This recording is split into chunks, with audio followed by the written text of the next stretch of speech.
Hello friends, welcome to Jeevanya's kitchen. Friends, இன்றைக்கி நம்ம தக்காளி தொக்கு எப்படி செய்கிறதுன்னு பார்க்க போகிறோம். இது நம்ம ஒயிட் ரைஸோடு சேர்த்து பிசைஞ்சு சாப்பிட்லாம்.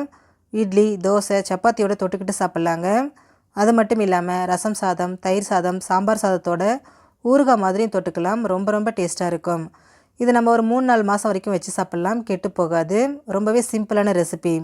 இது எப்படி செய்கிறதுங்கிறத பார்க்குறதுக்கு முன்னாடி நம்ம சேனல் ஜீவன்யாஸ் கிச்சனை மறக்காமல் சப்ஸ்கிரைப் பண்ணி பக்கத்தில் இருக்க பெல் சிம்பிளையும் கிளிக் பண்ணிக்கோங்க. இந்த தொக்கு செய்ய நான் இன்றைக்கி 3/4 கிலோ அளவுக்கு நல்லா பழுத்த தக்காளியை எடுத்துகிட்டு நல்லா கழுவிட்டு ஒரு துணி வச்சு கொஞ்சம் கூட ஈரம் இல்லாமல் நல்லா தொடச்சி எடுத்து வச்சுருக்கேன். இப்போ இதை கட் பண்ணிக்கோங்க. ரொம்ப பொடுசாக இல்லாமல் இந்த மாதிரி கொஞ்சம் பெருசாக கட் பண்ணிக்கோங்க. இப்போ ஸ்டவ்வில் ஒரு கடாய் வச்சுட்டு அதில் நம்ம கட் பண்ணி வச்சுருக்கக்கூடிய தக்காளியை சேர்த்துக்கோங்க. கூடவே ஒரு கைப்பிடி அளவுக்கு பூண்டு, 50 கிராம் அளவுக்கு புளி எடுத்துருக்கிறேன். இது சைஸுன்னு பார்த்தீங்கன்னா ஒரு 3 லெமன் சைஸ் இருக்கும். இந்த அளவுக்கு எடுத்துக்கோங்க, சரியாக இருக்கும். இது கூடவே 1/2 கப் அளவுக்கு நல்லெண்ணெய் சேர்த்துக்கோங்க. நல்லெண்ணெய் தான் ரொம்ப டேஸ்ட்டாக இருக்கும். சேர்த்துட்டு இது எல்லாத்தையும் நல்லா ஒன்று சேர்த்து கலந்து விட்டுருங்க. தக்காளி முழுமையாக வெந்து நல்லா குழஞ்சி வரணும், அது வரைக்கும் வேக வைக்க போகிறோம். இதில் தண்ணி எதுவுமே சேர்க்கக்கூடாதுங்க. ஒரு தடவை கலந்துட்டு மூடி போட்டு வச்சுருங்க. ஹை ஃப்ளேமில் வச்சுட்டு வேக விடுங்க. ஒரு 5 நிமிஷம் போல் ஆயிருக்கு.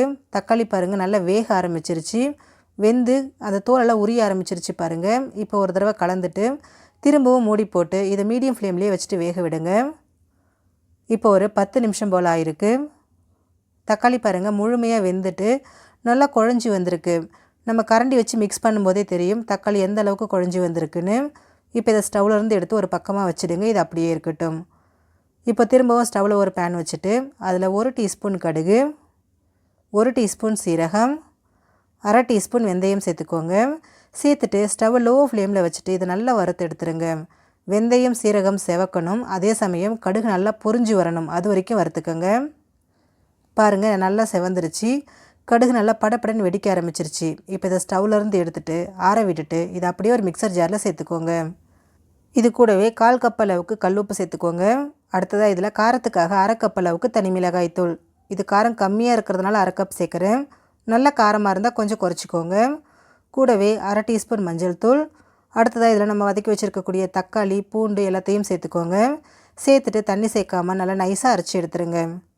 பாருங்கள் எந்த அளவுக்கு நல்லா ஸ்மூத்தாக அரைப்பட்டு வந்திருக்குன்னு. இந்த மாதிரி நல்லா நைஸாக அரைச்சி எடுத்துக்கோங்க. இப்போது தொக்கு தாளிக்க ஸ்டவ்வில் ஒரு கடாய் வச்சுட்டு அதில் 1/4 கப் அளவுக்கு எண்ணெய் சேர்த்துக்கோங்க. நல்லெண்ணெய் சேர்த்துக்கோங்க. எண்ணெய் காஞ்சதும் இதில் 1 டீஸ்பூன் கடுகு, 1 டீஸ்பூன் கடலைப்பருப்பு, 1 டீஸ்பூன் உளுத்தம்பருப்பு, 1 டீஸ்பூன் சீரகம், 1 டீஸ்பூன் பெருங்காயத்தூள், ஒரு 5 வரமிளகாய் சேர்த்துக்கோங்க. சேர்த்துட்டு இதை நல்லா பொரிய விட்டுருங்க. கடுகு சீரகம் நல்லா பொரிஞ்சதும் இதில் 1 கைப்பிடி அளவுக்கு பூண்டு, 1 கைப்பிடி அளவுக்கு கருவேப்பிலை சேர்த்துக்கோங்க. சேர்த்துட்டு பூண்டு நல்லா வெந்து வர வரைக்கும் இதை நல்லா கலந்து விடுங்க. இப்போ இதில் நம்ம வதக்கி அரைச்சி வச்சுருக்கக்கூடிய தக்காளி விழுதை சேர்த்துக்கோங்க. சேர்த்துட்டு ஸ்டவ்வை மீடியம் ஃப்ளேம்லேயே வச்சுட்டு இது எல்லாத்தையும் நல்லா ஒன்று சேர்த்து கலந்து விடுங்க. நம்ம இது ரொம்ப நாளைக்கு வச்சு யூஸ் பண்ணுறோம் அப்படின்னா இந்த அளவுக்கு நிறைய எண்ணெய் சேர்த்துக்கோங்க.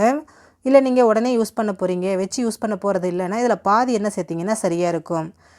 இப்போ இதை நல்லா இந்த மாதிரி கலந்து விடுங்க.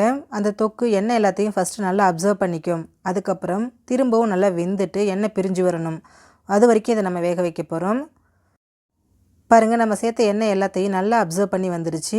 இப்போ ஸ்டவ்வை லோ ஃப்ளேமில் வச்சுடுங்க. வச்சுட்டு இதை மூடி போட்டு விட்டுருங்க. எண்ணெய் நல்லா பிரிஞ்சு வரட்டும். ஒரு 10 நிமிஷம் போல் ஆச்சுங்க.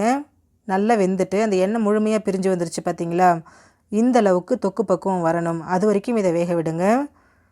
10லேருந்து ஒரு 15 நிமிஷம் கூட ஆகலாம். நல்லா இந்த மாதிரி கொதிச்சதுக்கு அப்புறமா இதை நம்ம ஸ்டவ்லேருந்து எடுத்துடலாம்.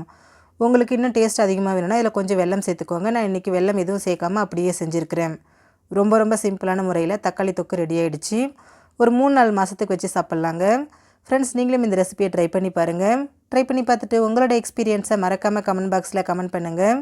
உங்கள் ஃப்ரெண்ட்ஸ் அண்ட் ஃபேமிலி மெம்பர்ஸோட இந்த வீடியோவை ஷேர் பண்ணுங்கள். நம்ம சேனல் ஜீவன்யாஸ் கிச்சனை சப்ஸ்கிரைப் பண்ணி பக்கத்தில் இருக்க பெல் சிம்பிளையும் கிளிக் பண்ணிக்கோங்க. அப்போ தான் நான் போடுற வீடியோஸோட நோட்டிஃபிகேஷன்ஸ் உடனுக்குடனே உங்களுக்கு வரும். தேங்க்யூ.